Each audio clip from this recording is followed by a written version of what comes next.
Alicia, thank you so much for being here today. I'm so excited. Oh, I'm excited to chat with you. So, I like to start every interview by asking guests, as a kid, what did you want to be when you grew up? Gosh, I wanted to be so many things, but I think ultimately, if I was to really narrow it down, I really wanted to be an artist, whether it was art through cooking, art through baking, art through acting, pretty much an artist. I think overall, it's funny because when you had emailed me that question, I have turned to my mom because my mom lives with me. What did I want to be when I was younger? And she's like, really anything to do with art. You were just Oh, so interested in art and just wanting to just showcase anything and anywhere. So I've done anything from acting to singing to cooking, baking, just painting, watercolors, all that stuff. So really ultimately an artist. that's amazing because that's what you do today. And do you mind Yeah. sharing with the audience what you do today? So I am a sugar cookie artist and I make sugar cookies based on the love of my culture. It's something that I really take super lots and lots of pride in. And I just love creating different types of sugar cookies that represent us in the Mexican American way. And they are absolutely gorgeous. I ordered some for Christmas and we loved them. They were not only beautiful, but they also were delicious. They were so You. soft and so delicious. So we were so excited. Can you share a little bit about your journey? Was it a straight path? How did you get here? How did you get started?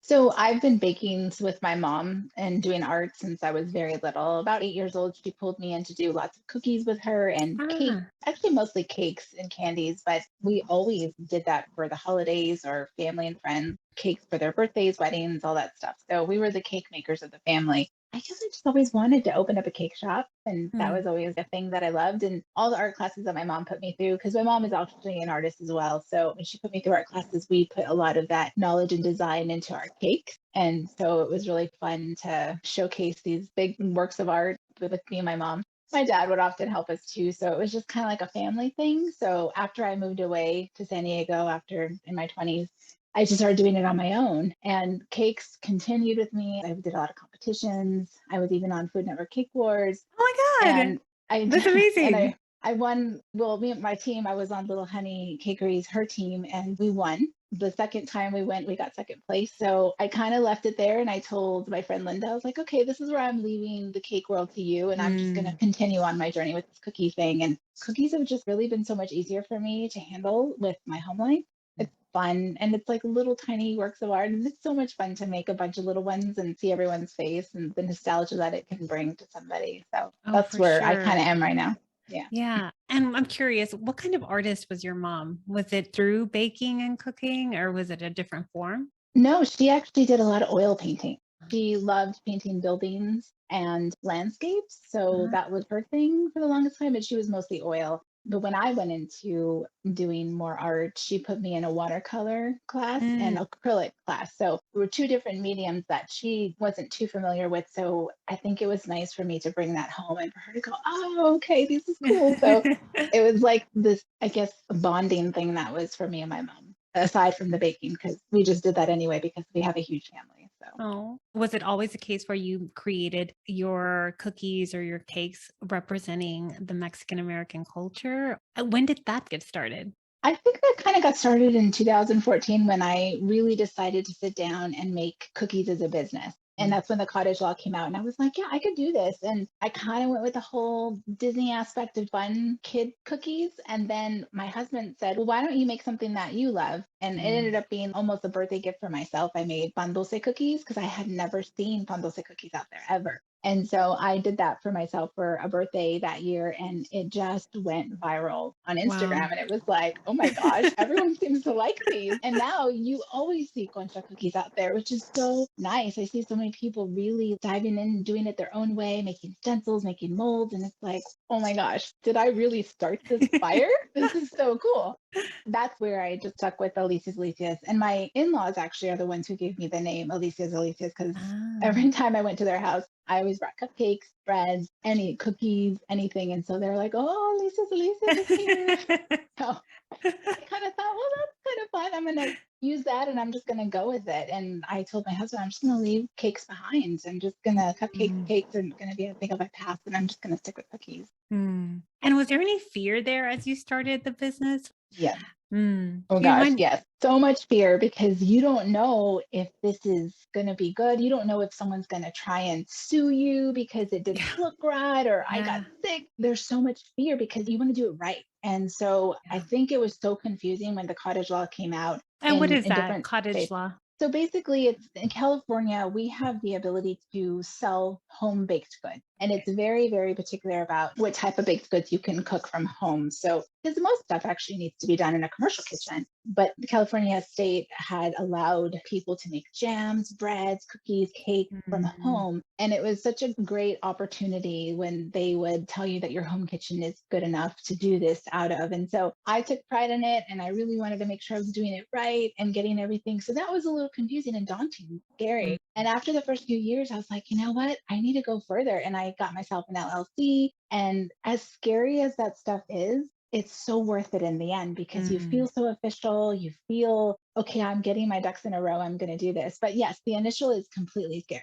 But I think it has to be in order for it to be true and good. Nothing good in life is easy. And so it has to be scary. You're kind of going against the wind. So I feel that, okay, if this is scary, then this is the right decision. Sometimes I Mm. think that way.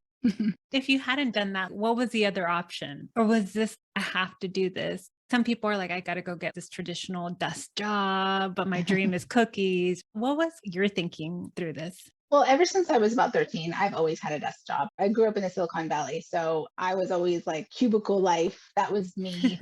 I worked HR, I worked, Oh, marketing, all that kind of stuff. interesting. So I was constantly doing that. And I knew that was just an easy way out for me. It's like, yeah, I could probably make a bunch of money moving up the corporate ladder and doing all that stuff. But I think it was always a dream of mine ever since I was a kid to open up a bakery or a cakery or something. And I just think that my dad never wanted to let me, my mom do it because it was a huge risk. And Oh, there was yeah. none of that where you could bake from home at the time. We would have to get a big kitchen. And it was something that my dad said, no, I don't think we should do it, guys. And I knew when I left on my own that maybe I should do this. And when I saw the opportunity, when the cottage law, all that stuff came out, I thought, this is it. This is a time for me to just go and do this. And it was after I had my first child. And at that point, she needed someone to be Mm. anchored at home. So it kind of worked out. The Ah. stars aligned and it was great. That's awesome. And Yeah. then you creating that Concha cookie, where did that fall in that timeline? I guess right away because my daughter was born in 2007. About a few years later, we had the diagnosis of her being autistic. So that was the really kind of, Mm. okay, we need to slow down the whole cake thing. And in order for me to slow down, but also be creative, cookies was a thing I would do for her classes. They would Oh, want Christmas cookies or Halloween oh. cookies. So I thought I could do this. And then when I realized, like I said, she needed more of an anchor at home, the stress of me being at work and the rush of us coming home and having to do ABA therapy and all that stuff, I just thought, you know what, I need to be more of a present mom. I need to be more here. And I think that ability with the licensing allowed me to do that. So I could be there for her while she came home from school and everything. But I could be at home doing cookies and selling them Mm. online and everything and to our neighbors. And I kind of got popular in our little area.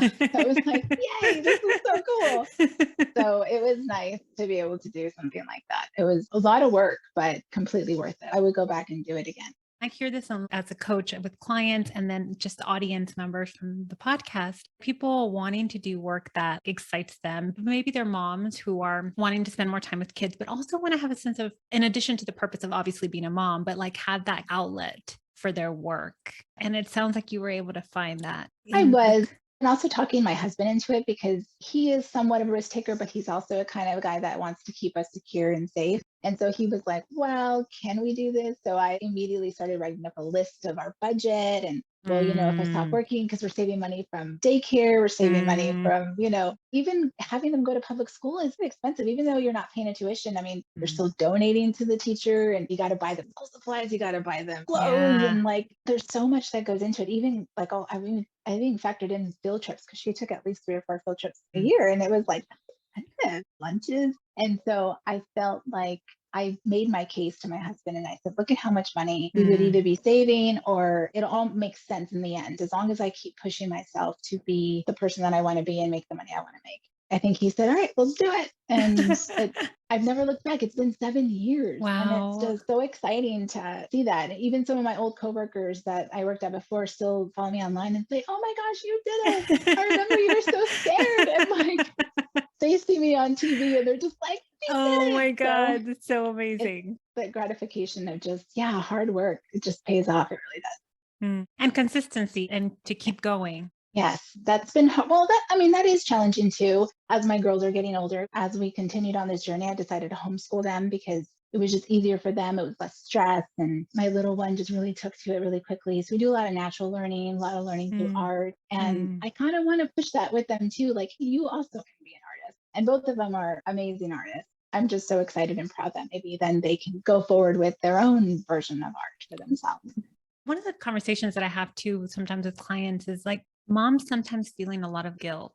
And I know I've Yeah. experienced that feeling guilty, wanting to do the work I'm passionate about, which is coaching and even the Mm. podcast too. I love this, getting to connect with people, but then Yeah. also feeling a little guilt of not spending even more time with my kids. I have a pretty good balance and now, but still, I still feel some of that guilt. And I know I see that in client conversations. What would you say to a mom who's feeling that guilt right now?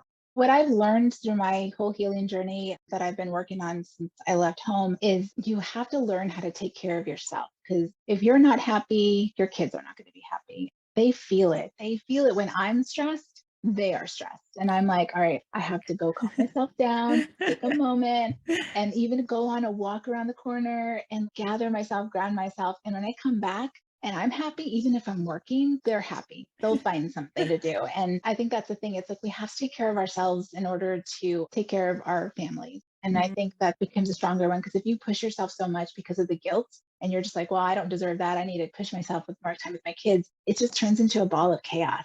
And mm, I feel like it'll eventually crumble. And then before you mm. know it, everyone's crying and like, ah. So I just, honestly, I really think it's something that we need to work on in our society is to let moms have breaks. Let them Yeah. have a moment to themselves, meditation, maybe a night out with their friends or Mm.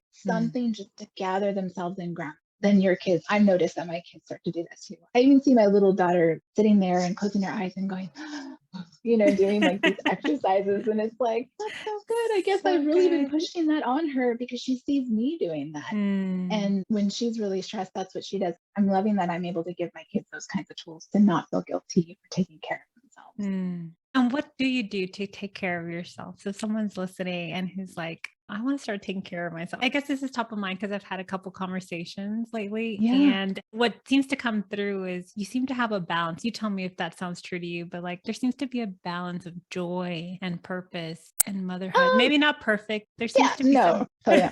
I tend to meditate every morning before Mm, everybody wakes up. I'm there trying to do meditation. I will put my earphones on. I'll even listen to some really, really cool YouTube sounds. And I will meditate and then I write. I write in my journal and talk about what I'm grateful, maybe what I want to be for the day, what I want to do for the week, what I want to do for the year. I extend my manifestations that way. Some days are better than others. I mean, there's some yeah. times where it's like, oh my gosh, this day needs to end.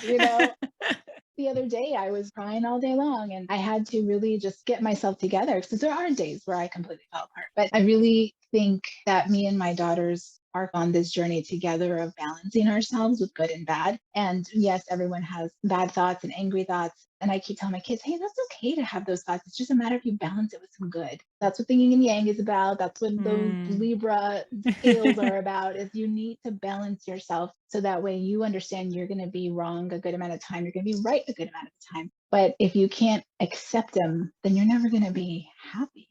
I Mm. think that balance gives you that sense of, hey, I'm a real person. I try really hard to talk that way when I'm with them. So I think that's what brings joy into us. But believe me, my kids are just as crazy as any other kid out there. And I deal with all of those things too. So I'm nowhere near perfect, but I think trying is probably the Mm. best advice. Just Mm. try. Yeah, and the joy it comes through the screen as Aw, we're talking. It really does. thank you. Yeah, it really does. It's nice when you can actually find something that works for you because everyone's different, right? I mean, Yeah. meditation for me is good for me, but maybe a quick walk or watching Mm. something funny on TV is good for another person. Or maybe even taking an extra long shower. There's like something out there for everybody. They just need to grab onto it and find it. I love that. Well, I wanted to make sure I asked you about you embracing, because I once heard a quote that said something like, it takes a lot of courage to be who we really are. And there's something so beautiful about how you've embraced your culture Mhm. and display them in the cookies. When I saw them, my name is Guadalupe, and Mhm. I was named after the Virgen de Guadalupe, which is the main saint in Mexico. And the way I found you was that you'd created some Virgen de Guadalupe cookies. And I just thought, oh my God, this is so cool. And I felt so seen, and they were beautiful creations. And the nostalgia, the connection to my heritage and to my mom. My mom's deeply religious and Catholic. And so that is so important to her and me too. And how did you connect to that and show that and celebrate that? Or I don't even know what I'm asking, but I feel like not everyone does that. Yeah. Actually, when I first made them, a lot of people were kind of upset with me because they thought, how dare you? How could you eat the Virgen de Guadalupe? That's not right. It's blasphemy. All this. I got a lot of backlash on it. And they didn't like it that I made her without a face. But the Mm, thing for me was I grew up Catholic and I sang in the Catholic choir for so many years. So I have a really, really special connection to her. And I feel like she was virgin for me. But my explanation to a lot of people was that, hey, she doesn't have a face because her face is different for everyone. I mm, think her identity is different for everyone. And I think once you embrace it, you can find what she is to you because it is different for everyone. mm, And I thought, you know what, if you are consuming my cookie, the Virgen de Guadalupe cookie, then you're consuming the love that I have for her mm. and possibly the love she has for everyone. So it's like, it's just all love because every time I painted her or piped her, I'm just like, look at how pretty. I want to cry. But I think that really connects me to motherhood. Mm, That makes sense, because she was a mother, she lost a child, and she had to bear a lot of hardship with that mm, child. I feel like I'm kind of going through some of that same stuff with my child. She's growing up as an autistic teen. It's really challenging for her. She has ADHD, she has a lot of anxiety, and I see her suffer and I don't want her to suffer. But I kind of have to watch it, just like Mary had to watch her son suffer. It's just this process of being a mom and being a parent. I mean, we are all going to experience it when we see our kids hurt out of relationships or bullied at school. It's something we have to deal with. I think she gives me that strength, like, hey, she could do it. I could do it. Oh, that's so beautiful. That makes it even more deep. And that's why I feel like it's not blasphemy. People tell me, oh, this is horrible. She's a cookie. You can't eat her. And it's like, you could totally eat her. And I welcome anyone who makes cookies to that their version because it's beautiful and it's Mm. their love and energy into motherhood. How do you deal with the backlash to not let that discourage you to keep going? I think I just see the backlash as like, that's their opinion and that's where they are in their life right now, that person. And I have to understand that they're not where I am. So whether I'm 2 steps forward or maybe 2 steps behind them, not as knowledgeable as they are for some things, but I don't want to say that I'm a deeply rooted Catholic person because I'm not. I'm still finding identity and spirituality, but I respect the religion in the sense of how it is, the way the stories go. But I just have to kind of understand that people are in different places. If they're angry, it's like, gosh, I feel bad for them. I wish they would release their anger. It makes me sad when they have to comment such mean stuff. I don't get too many mean comments, and I'm so grateful for that. And I think I welcome them if I do need to change. I mean, if I'm doing something in the wrong light, I'm okay with being corrected. But at the same time, it's like deal with the meanness. I kind of close it off, Yeah. because it's just not something that I need, not the energy I want to bring into my mind. Mm. Yeah. And I can imagine anyone who's trying to do a project that's special to them, that's where you are being vulnerable because you're being vulnerable, showing your deep Yeah. love. It can be discouraging to get those comments, but also you're Yeah. being true to who you are. Yes. And that's what I have to be is true to myself. To be honest, I was really nervous to even post what I posted today. I don't know if you saw what I posted today, but I was a little nervous to post it because it's a blend of, and I've always done a blend of my American side and my Mexican side. So that's what I've always done. So this time it was a blend of maybe a little bit of my Catholic side with the saints and a blend of my indigenous side. And I had blended together a Valentine's Day cookie with Xochiquetzal, which is the goddess of love in the Aztec mythology. And she's also posed as a person like the Virgen de Guadalupe as well. And she's the goddess of love, fertility, flowers, and all that beautiful stuff. And she was my inspiration for Valentine's Day. And I kept telling my mom, I was like, well, Valentine's Day is kind of a Catholic thing. And she is such a Aztec mythology person who goes against the whole colonization. And it's like, should I be doing this? But I got to understand that this is what I love. I love Mm, the mythology. And it's like, why can't I celebrate it? Even if mm, it is an American holiday, that I am also American. I am a Native American as well. So it's mm, like, it is all me. Where mm, I'm Yaqui, I'm also Tarascan. There's so many parts of me that I wanted to just be together. But even being scared to post today, that was a little nerve mm, wracking. I'm mm. still wanting to jump on right now and find out if anyone is liking it. So because it was just something that I fell in love with and I've been wanting to put out for the last couple of years. Mm. Thank you for sharing that because I would have thought that after having so much success and popularity, that you Uh, wouldn't maybe necessarily feel those feelings. oh no, I feel them all the time. Every time I post something or a story or a reel, it's like, oh, was this the right thing to do? So I get just as shy as anyone else, but in Yeah. some ways I can be confident about things, but other ways, yeah, it is a little nerve wracking too. Yeah. And So it was connecting with people because, oh, so when I went to order the Virgen de Guadalupe cookies, I think I took 4 minutes and they were sold out. And I was sad about it, but at the same time, I felt so much joy because I thought there's so many people out there wanting to buy these cookies. I was there, I think it was at noon launch or something. yeah, And it made me so happy to know that there were so many people ready to buy something yeah. that celebrates a culture. It is. It's crazy. And every year I'll put out a good hundreds of them. But then this year I was like, you know what? I'm going to go ahead and up it. I'm going to put out another 200 or something. I think we sold almost 400 cookies. And I thought I was putting more out. So, oh, it'll be plenty. That'll last. And then again, it goes so quickly. And I'm like, how is this possible? People really Amazing. appreciate this. So it makes me feel good in the sense that I have longtime buyers and longtime people who keep coming back. I love all my customers. They're just Mm. amazing. Well, even for me too. So I loved them and I thought they're so special. And then I showed them to my mom and to see my mom light up and say, I've never seen any cookies like this. And just admiring them and see her heart swell with pride at something that represents her culture. We make tamales every Christmas, and I bought some of the tamales cookies and the Yeah. poinsettias. And it was just a very good feeling to gift her something that gave her Yeah. a lot of pride, that celebrated who she Yeah. is. I think that's what I like about making cultural stuff because it definitely gives you that nostalgic feeling and reminds you of your grandma, grandpa, or reminds you of just good times. And that's what I think I love about creating from my culture. And like I said, I'm American Mexican, so I'm not from Mexico. And my husband is from Mexico, but I think, and even getting his approval sometimes when I make it, he's like, oh my God, I remember this. And it's like, really? That's so exciting. Like it makes me, when you hit on that nostalgic feeling, that's when I knew I got it right. I feel so grateful for that feeling. I love that feeling. And I hope I never go away from that feeling. Hmm, I love that. Well, if there's people listening who, because part of the reason I started this podcast was because I wanted to encourage people to follow that thing that lights them up, that gives them that purpose, that joy. And there's a lot of people who believe that it's not possible. Or Mhm. maybe a small part of them that thinks maybe, but that little flame needs to be kind of fanned. Yes, it does. Um, No, it totally does. I agree. And just talking about it with people, I have so many ideas for other people. And I often find myself at the end of a phone conversation with friends or family going, hey, I had this idea. What do you think? Do you think I should go for it? And it's like, yes. Oh my gosh, yes. My answer is always yes. Go for it. I feel like being around a family who didn't want to take risks because they probably couldn't, like my dad, yeah. he couldn't really take the risk.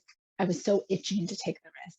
And I think my siblings too, I have two brothers that totally took the risk too, and they both have their own businesses and Oh, nonprofits. cool. And me and my brothers don't have bosses. We are our own bosses. And I think that was the flame that my dad wanted. And like you said, it's like a tiny flame and you have to fan it. And I think he really wanted that too. And so did my mom. She always wanted to be an artist professionally, but never really had, like you said, that extra flame to go. And I feel like me and my brothers are definitely doing it for them. And we're like, we're going to do it. We're going to take the risk. And it's been sweet for all of us. All three of us are very successful in that, especially my older brother is super successful in his business. And it makes me feel proud. It makes Yeah. me feel excited that we actually had that flame that maybe our parents didn't have. Mm. One of the things that I've seen as a pattern or theme when I'm interviewing guests or with clients is that you took a risk, you looked at the numbers, you said, hey, if we don't do daycare, it wasn't like you just quit with no plan. There was a risk, but it was a very thoughtful risk. And I think that's the type my parents raised me and my brothers to be is like, hey, really think about it, double check it, triple check it, make sure that you're able to pay your bills and still eat,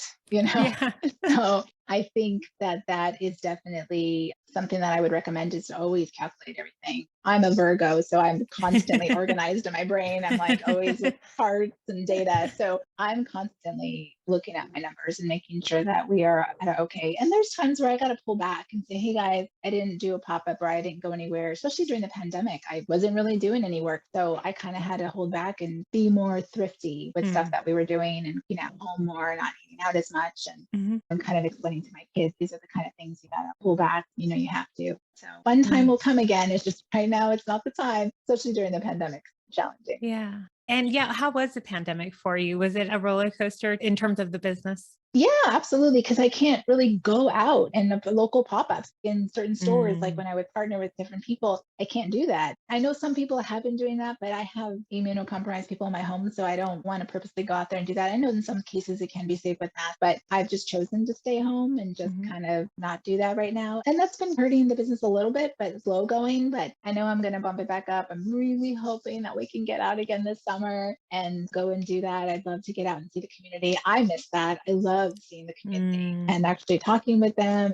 And your story is so inspiring. I feel so inspired. I feel so motivated. And you have Oh, this energy that's contagious. You don't seem to have a competitive scarcity mindset. You seem to like it hopefully picks back up and you maybe tighten a little bit, but then it'll pick back up. And there seems to be yeah. a very optimistic Oh, outlook. thank you. Does Thank that you. resonate with you? It does, but I got to be honest, there's some times where I'm just like, do I have to go back to work? Do I have Mm. to get another desk job because I'm running out of ideas? And I think the pandemic has just kind of taken a toll on me. I've had lots of family members who are sick, had Yeah. some friends who die of it. And it's just kind of making me a little bit more stressed of not wanting my kids to get sick, not wanting my Yeah. mom to get sick, and my husband. So I think that's been kind of making me feel a little more tight. But yeah, I mean, optimism, I try really hard to be optimistic about things. I know my husband is super optimistic. He really Mm. tries to see the good in everything. I think I can be the one that just drags More my feet and realist. but I have great people around. I want more of it. I want more community. It's almost out of my reach right now. I can't Mm. really reach out to my community as much as I used to. And I kind of feel like I need that right now. I need that Mm. sense of community. I mean, I used to be part of a choir for so long, so I knew the congregation. And I mean, all throughout my teen years, like I felt that sense of community is so important to me. And I really want to create that for my kids. I just, once this pandemic gets better, hopefully it'll Mm. be more of that type for us. But I honestly think just grounding myself has really helped me so much. And like you were saying with the competitive thing, I don't want to compete with other cookiers. I don't. I think it's Yeah. dumb to compete with them. If anything, I want to share the stage with them. Say, hey, Mm. look at us, especially us Latina women who are making cookies and decorating. Like, look at us go. We're doing so good. And so I love to cheerlead anybody, Mm. especially people when they remake my cookies. Some people get really scared. And I'm like, it looks really cool. Do it again. I love it when they come up with their designs based on my designs. And I see a lot of people tag me and go, oh, did you see this? You see this girl trying to copy you? And it's like, who cares? I love it. Uh, I love it. I think it's really cool that she's doing it. And I'll cheer them on and say, go, keep going. Well, you mentioned the second place and placing in those cake competitions. What other moments for you have been those moments of like pinch me or a sign to keep going for you? I think what really, well, obviously, I was really flabbergasted that we won with Food Network Cake Wars, because I always told myself I was never going to go on that type of show. And I did. And then we won. After that, I feel like when Latina Magazine, which my dad used to always buy me Latina Magazine when it first came out, and I always had it in my room, when they called me and asked me for an interview, it was like, what? Like, Amazing. and this is so amazing. This is like right before my dad passed away. And I told him and my mom, I was like, look, the magazine that you used to buy me wants to do an article on me. Oh. It was one of the most amazing pinch me moments for me. And then it just kept going with Parents Magazine, even Target reaching out to me and doing a project for Target. To be seen and heard, I never thought I would. It was like, am I good? Oh my God, And you're I amazing. and I don't want to sit here and be conceited at all. I know there's so many more people out there that are beyond me, but I also feel good with my journey, where my placement is right now. I feel good about it. And I feel like I'm along with that flow of people who are Mm, working towards their dreams. I'm like, I'm part of that flow. That's so cool. So, so cool. and I love seeing everyone get boasted up. I get so proud of all my other cookie girlfriends that even guy friends. I still have guy friends that actually make cookies as well. And I love seeing them be paraded for what they Well, I know so many people are going to be so inspired by you and so excited to get to know you. So thank do. you for sharing your story and giving us your time. Thank you. Thank you so much for having me. I was so excited when you asked me. I was Oh like, my God, I yes, was so I'm so excited when you excited. accepted. I was like, yay. I've Yes, been of really course. wanting to celebrate Latinas, and it's such a pleasure to get to connect with you and honor to get to know you. And thank you. Yay. Thank you. Well, thank you. I really appreciate it. And thank you so much for all your support with buying cookies and stuff. Of And course. if there's anything more we could do, or if we ever want to get back together again and chat about another subject, I'm more than Yes. happy to. And for people listening, if they're interested in buying your cookies or working with you, how can people find you? They can find me on my social media. So I have Instagram accounts, Facebook. My website is aliciasdelicias.com. They could kind of reach out on a query there. Awesome. Thank you. Thank you so much.